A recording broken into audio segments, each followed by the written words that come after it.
Excited na si Alden Richards sa upcoming series nila ni Maine Mendoza. Si pambansang Babe Pangaraw mismo ang nagbibigay ng acting tips sa ka-love team. Ichichika yan ni Lars Santiago.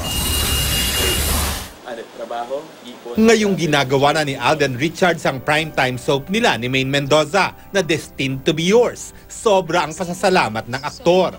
Mahigit 1 taon daw niyang na-miss ang pagganap sa soap. Kaya ninanamnam daw niya ang masarap niyang pakiramdam. Ang sarap ng feeling na nakabalik na po ulit. Parang nakabalik na po ulit ako sa element ko, which is acting. Laking pasasalamat din ni Alden na si Maine ang katambal niya sa series. Sa workshop pa lang daw ay binigyan na ng tips ni Alden ang ka-love team tungkol sa paggawa ng soap. Naniniwala nga raw siyang magaling na aktres si Maine. May masyado siyang, kumbaga hindi niya pinagkakatiwalaan yung instinct niya when it comes to acting.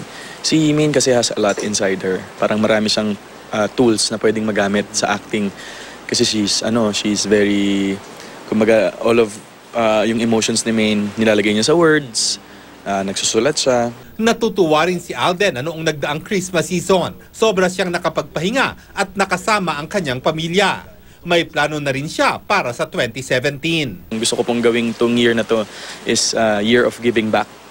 Kasi 2016 po is punong-puno po ng blessing. So parang gusto ko po this 2017 puro balik naman natin kay Lord yung binigay.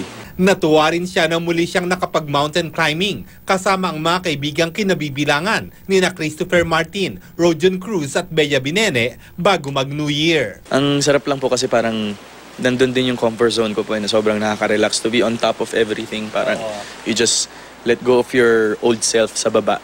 Iba ka muna sa taas and just appreciate nature and thank God for giving you such views.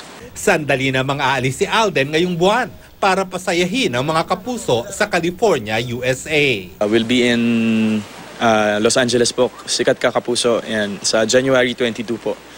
So kasama ko po dito si Miss Lovie po, si Jenny Lynn Mercado, Tom Rodriguez, Dennis Trillo, and si Betong. Lars Santiago, updated sa Showbiz Happening.